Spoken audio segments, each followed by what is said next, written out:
Hello everyone. सो अभी तक हमने जितना पढ़ा है वही सब एक बार रिवाइज कर लेते हैं। हमने पढ़ा है चार्ज। चार्ज का होता है किसी बॉडी पर एक्सेस या फिर डेफिशिएंसी इलेक्ट्रॉन, या फिर इलेक्ट्रॉन ज़्यादा या फिर इलेक्ट्रॉन कम या फिर कम। दूसरी चीज़ हमने फिर क्या पढ़ी थी आपकी करंट पढ़ा था। करंट क्या होता है क्यू बाई डी। क्यू होता है चार्ज, टी क्या होता है आपका टाइम। तो आई बराबर क्या होता है क्यू बाई डी हो गया। क्यू क्या हो गया चार्ज, टी क्या हो गया आपका टाइम हो गया। ठीक है, अब आगे मेरी बात सुनो। अब फिर हमने बात क्या करते थे पोटेंशियल बात किया था। पोटेंशियल क्या होता है कितने अमाउंट ऑफ वर्क डन किया किसी चार्ज को पहले से पर्टिकुलर पॉइंट पे लाने के उसके बाद बोलते पोटेंशियल। पोटेंशियल को कट करते हैं V से। V बराबर होता है W बाई क्यू। W की ऐसे यूनिट होती है जूल, Q की यूनिट होती है कूलम। तो बेसिकली पोटेंशियल होगा W बाई क्यू। तो पोटेंशियल की यूनिट होगी जूल पर कूलम या फिर वोल्ट। तो पोटेंशियल की ऐसे यूनिट क्या होता है वोल्ट होते हैं, फिर दूसरी क्या यूनिट होती है जूल पर कूलम। अब we are discussing very important topic. तो पेपर पूछा ही जाता है, लिखा है that is the resistance. Now listen very carefully. Resistance होता क्या है कहां से इसकी ऑब्जेक्ट हुई है। ठीक है, आपके से 10वीं लेवल तक का बताऊंगा कि रेजिस्टेंस कैसे आता है। अब मेरी बात सुनो ध्यान से। आपका एक कंडक्टर है, क्या है आपका कंडक्टर, ये आपका कंडक्टर थोड़ा सा बड़ा बन गया। ठीक है, यहाँ से समझ कंडक्टर में करंट फ्लो कर रहा है। इसमें क्या होंगे एटम बैठे होंगे। ऑब्वियस सी बात है, हमने एटम को इन्वेंट किया पॉजिटिव से, बड़े बड़े तो से प्लान कर दिए उनके लिए स्पेस फ्लो कर देंगे।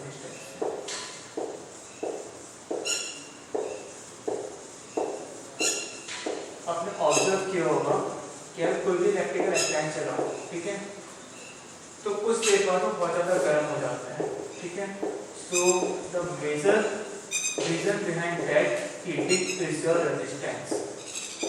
उस गर्म होने का मेजर रीजन क्या है बेसिकली आपका रेजिस्टेंस है। रेजिस्टेंस होता क्या है वो इस फोटो से आपको ज़्यादा समझ आएगा। अगर आपको नहीं आता तो आप गूगल पे टाइप करोगे, यूट्यूब पर वीडियो देखोगे रेजिस्टेंस का, तो उसमें आपको दिखाएगा कि इलेक्ट्रॉन कैसे फ्लो कर रहा है, करंट कैसे फ्लो कर रहा है। ये थोड़ा सा ऐसा टॉपिक है बेटा कि आपको अगर मैंने इससे समझा भी दिया, बट फील करने के लिए प्लीज़ उसके एनिमेटेड वीडियो जरूर देखो, ढंग से फील करने के लिए। अभी तो हम आपको दिखा नहीं सकते एक रूम में, but you have to see through the YouTube videos animated पर। अब सुनना, हमने माना इस वायर में करंट फ्लो कर रहा है, एक इलेक्ट्रॉन को लेकर चलना है। ऐसा नहीं कि एक ही इलेक्ट्रॉन फ्लो करता है तभी करंट फॉर्म करता है, थाउजेंड्स ऑफ इलेक्ट्रॉन मूव करते हैं जो करंट फ्लो फॉर्म करता है। अभी एक ही कहानी देखते हैं। जब इलेक्ट्रॉन एक कॉर्नर से दूसरे कॉर्नर जाएगा तो कभी इससे टकराएगा कभी इससे टकराएगा, टकरा के क्या करते हैं आगे मूव करेगा, ये होगा। ठीक है, इस इलेक्ट्रॉन को मूव कराने के लिए ऐसे तो सच कह रहे हैं पूरी की खत्म हो जानी चाहिए। इस इलेक्ट्रॉन को मूव कराने के लिए बाहर से सोर्स लगा दो, इसको आप बोलते हो बैटरी। बैटरी के दो काम हैं, यहाँ पे सुना है आपको बैटरी का काम बताना भूल गया। बैटरी बेटा बेसिकली आपने पढ़ा है, मैंने आपको करंट क्या पढ़ा है, करंट पढ़ा है मैंने आपको कि चार्ज का फ्लो हो रहा है पर्टिकुलर डायरेक्शन को आप क्या बोलते हो करंट बोलते हैं। सही बात है सर, चार्ज का फ्लो होना है पर्टिकुलर डायरेक्शन को आप क्या बोलते थे करंट बोलते थे। अब चार्ज का अपने आप चला जाएगा नहीं, आप जिंदगी का सीधे जाते हो लाइफ में कभी नहीं जाते हो। तब तक नहीं जाते जब तक आपके पेरेंट्स आपको फोर्स नहीं करेंगे इधर पढ़ लो, या फुल्ली फोकस हो गए कि वहाँ से प्रेशर नहीं पड़ेगा। वहाँ से प्रेशर मीडिया के अंदर का प्रेशर भी पड़ना है, तो सेम चीज़ यहाँ पे चाहिए पड़ेगा, उसमें फोर्स लगाएगा उसको पर्टिकुलर डायरेक्शन मूव कराने के लिए। वो बेसिकली क्या आपकी बैटरी है। सो बैटरी के दो काम है अभी 10वीं तक के लिए। एक तो प्रोवाइड का एनर्जी, यहाँ से इलेक्ट्रॉन जा रहा है उसको एनर्जी देगा इलेक्ट्रॉन। चलो यहाँ से एनर्जी का होता है, यहाँ से गया गया गया गया गया गया गया गया गया, इसका भी कोलिजन होगा, दिखा नहीं गया वायर में भी कोलिजन होगा। ये पूरा वायर इसका फिर बीच में क्रॉस सेक्शन है बड़ा सा बना दिया है। तो इलेक्ट्रॉन जाएगा यहाँ से ऐसे ऐसे ऐसे टकराएगा टकराएगा टकराएगा, एनर्जी खत्म होती जाएगी खत्म होती जाएगी खत्म होती जाएगी खत्म होती जाएगी, आते आते आगे जाके मर जाएगा। यहाँ पे आएगा फिर से चौड़ा हो जाएगा, फिर से इलेक्ट्रॉन निकलेगा, फिर ऐसे टकराती प्रोसेस होती रहेगी। कब तक होती रहेगी जब तक पोटेंशियल है बैटरी लगेगी तब तक। यहाँ पे उसकी पावर कैसे आएगी? यहाँ से बेटा कि आपको बेटा पोटेंशियल पोटेंशियल सपोज करो 10 वोल्ट, कितना है 10 वोल्ट। मैंने अभी आपको पढ़ा है पोटेंशियल W बराबर क्या होता है Q इंटू V होता है। इलेक्ट्रॉन का चार्ज 1.6 इंटू 10⁻⁹ वोल्टेज कितना 10 वोल्ट। इतना वर्क डन कर रहा होगा, इसकी एनर्जी दे रहा होगा तो उसके अंदर एनर्जी आएगा। अच्छा सवाल पूछा, समझ में आया भाई साहब। बैटरी क्या दे रही है सोर्स ऑफ एनर्जी दे रही है, क्योंकि अभी बोला W/QV, तो कितनी एनर्जी देती है QV एनर्जी देती है। तो मैंने आपको न्यूमेरिकल फॉर्म में समझाया बेसिकली यहाँ पे इंप्लीमेंट होता है कि बैटरी कितनी एनर्जी देती है QV एनर्जी देती है। कितनी देती है QV। इलेक्ट्रॉन निकला गया गया आ गया। हम वापस अपने टॉपिक रेजिस्टेंस पे आते हैं।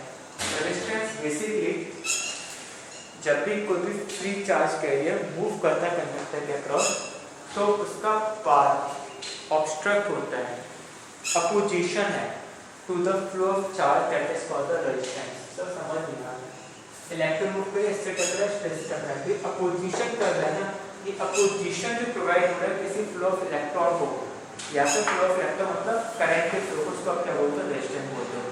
So resistance the property of the material due to which it opposes the flow of charge, of flow of current, of flow of electrons, वो सारी चीज़ की आपका रेजिस्टेंस है।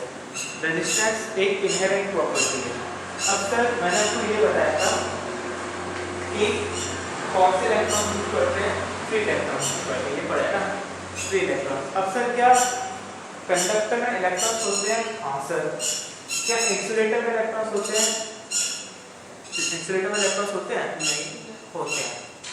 कंडक्टर में इलेक्ट्रॉन्स होते हैं? होते हैं। इंसुलेटर में इलेक्ट्रॉन्स होते हैं? होते हैं। क्या कंडक्टर में फ्री इलेक्ट्रॉन्स होते हैं? होते हैं। क्या इंसुलेटर में फ्री इलेक्ट्रॉन्स होते हैं? नहीं होते, बहुत कम होते हैं। इसलिए इंसुलेटर क्या आपका बेड कंडक्टर है। अब इसको रेजिस्टेंस के टर्म में समझते हैं। जब कंडक्टर होता है उसमें रेजिस्टेंस क्या होता है? कम होता है, इसलिए conductor is a good conductor of metals, are good conductor of electricity.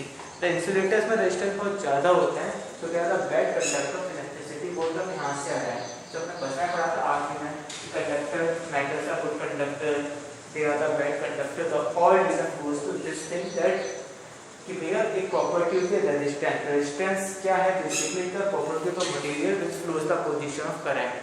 ये किताब में आपकी डेफिनेशन दे देगी। समझने का तरीका ये कि जब चार्ज मूव करेगा तो ये सारे पार्टिकल से कोलाइड करेगा।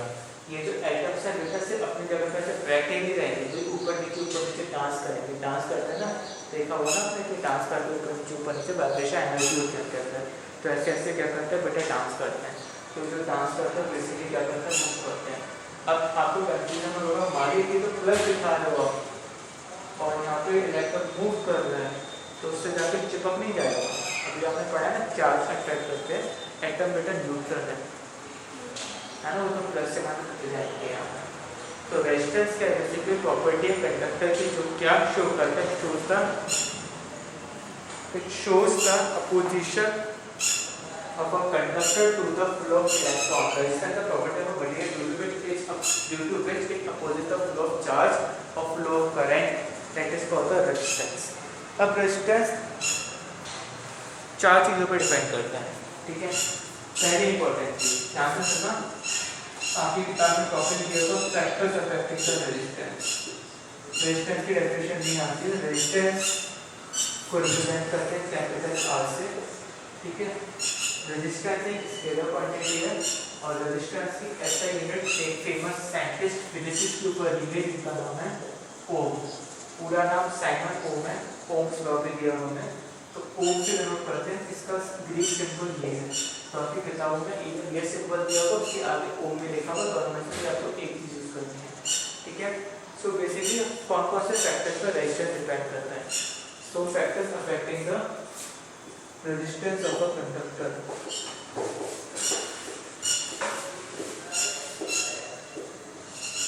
ठीक है। अब पहली प्रॉपर्टी क्या है वो सुनो। पहली प्रॉपर्टी ये है बेटा कि रेजिस्टेंस से directly proportional to the length of the conductor. जितना लेंथ ज्यादा होगा उतना रेजिस्टेंस क्या होगा? ज्यादा। तो ये देखो तो समझने की कोशिश करो, ध्यान से सुनिएगा। ये एक वायर है, क्या आपका वायर, ठीक है। ये क्या आपका एक वायर है।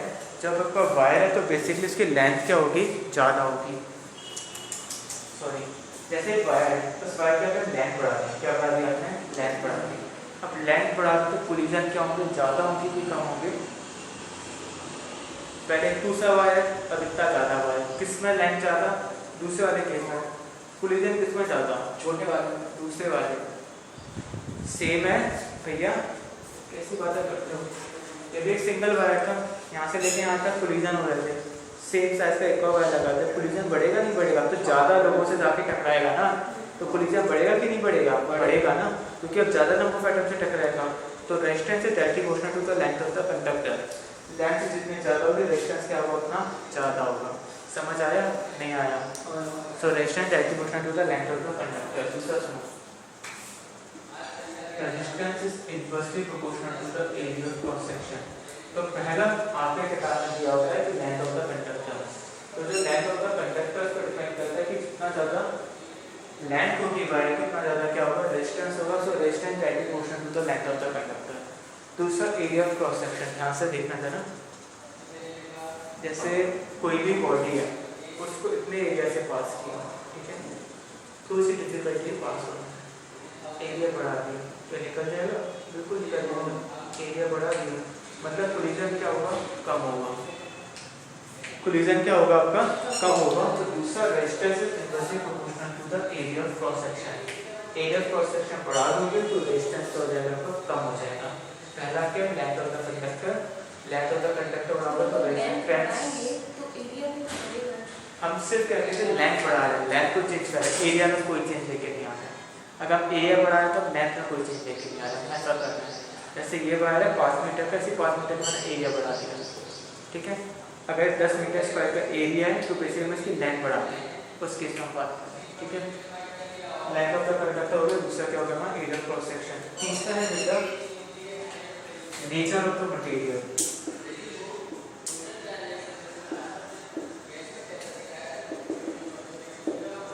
अलग अलग मटेरियल के लिए अलग अलग रेजिस्टेंस होगा। कंडक्टर के लिए रेजिस्टेंस कम होता है, इंसुलेटर के लिए रेजिस्टेंस क्या होता है, ज़्यादा होता है, ठीक है। सो अगर जैसे आपने डेंसिटी की प्रॉपर्टी पढ़ी है, वाटर की डेंसिटी कितना, 1000 किलोग्राम पर मीटर क्यूब। हर एक बॉडी की अलग अलग डेंसिटी होती है, हर एक बॉडी की अलग अलग डेंसिटी होती है, इसलिए हर एक बॉडी का वैसे सेम वे में हर एक बॉडी का अलग अलग एक रेजिस्टिविटी होती है। रेजिस्टिविटी ये बताते हैं कि बॉडी कितना ज़्यादा रेजिस्टेंस प्रोवाइड करेगा। तो तीसरा भी आपका तीसरा डिपेंड करता है nature of the conductor. Silver अलग रेजिस्टेंस शो करता है, गोल्ड अलग शो करता है, डिफरेंट मेटल डिफरेंट इंसुलेटर अलग अलग रेजिस्टेंस की प्रॉपर्टी शो करता है। उस रेजिस्टेंस की प्रॉपर्टी को लोग एक ऐसे बोल सकते हैं, that is called the resistivity को बात करेंगे, इसको बोलेंगे रेजिस्टिविटी। चौथा है बेटा आपका क्या, चौथा है टेम्परेचर, ठीक है। ये चौथा पॉइंट आपने लिखा नहीं होता, फिर मैं आपको बता दे रहा हूँ। 3 पॉइंट आपकी किताबें दिए रहते हैं, एक तो लेंथ ऑफ द कंडक्टर, दूसरा एरिया ऑफ क्रॉस सेक्शन। अगर लेंथ ऑफ द कंडक्टर बढ़ाओ तो रेजिस्टेंस होगा बढ़ेगा, एरिया ऑफ कंडक्टर बढ़ाओ तो रेजिस्टेंस हो जाएगा कम हो जाएगा। तीसरा क्या लिखा था, नेचर ऑफ तो रेजिस्टिविटी। तो आपका रेजिस्टिविटी कैसे कर, मतलब मटेरियल के नेचर पर डिपेंड करेगा। चौथा टेम्परेचर, अपनी बुद्धि लगा के बोलो टेम्परेचर से क्या होगा। जब टेम्परेचर बढ़ाओगे मतलब इसको ज़्यादा एनर्जी देगी, इसको ज़्यादा एनर्जी देगी और तेज वाइब्रेट करेगा, और तेज वाइब्रेट करेगा तो और ज़्यादा कोलिजन होगा, और ज़्यादा कोलिजन होगा तो रेजिस्टेंस बढ़ेगा। तो आप ये कह सकते हो कि रेजिस्टेंस ऑफ द मेटल्स, मैंने जानबूझ के यूज़ किया मेटल्स क्योंकि बाद में तुम एक और टॉपिक पढ़ोगे सेमीकंडक्टर, तो यहाँ पे मैं बिल्कुल बात नहीं करने वाला हूँ, 10वीं तक के जाऊँगा कि resistance of the metals increases with increase in temperature. आप जैसे जैसे टेम्परेचर बढ़ाओगे वैसे वैसे क्या होता है, आपका रेजिस्टेंस क्या होता है, बढ़ता है। तो 4 चीज़ों पर डिपेंड करता है बेटा, length of the conductor, area of cross section, nature of the material, चौथा क्या टेम्परेचर, ठीक है। सो ये 4 चीज़ें इंपॉर्टेंट है आपके लिए कि लेंथ हो गया, एरिया हो गया, नेचर ऑफ द कंडक्टर हो गया, चौथा क्या हो गया आपका।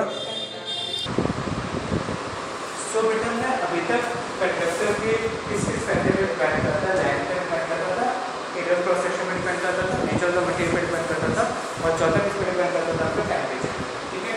अब एक फॉर्मूला ड्रॉ करते हैं, तो इंपॉर्टेंट फॉर्मूला है हमारा, इधर समझो।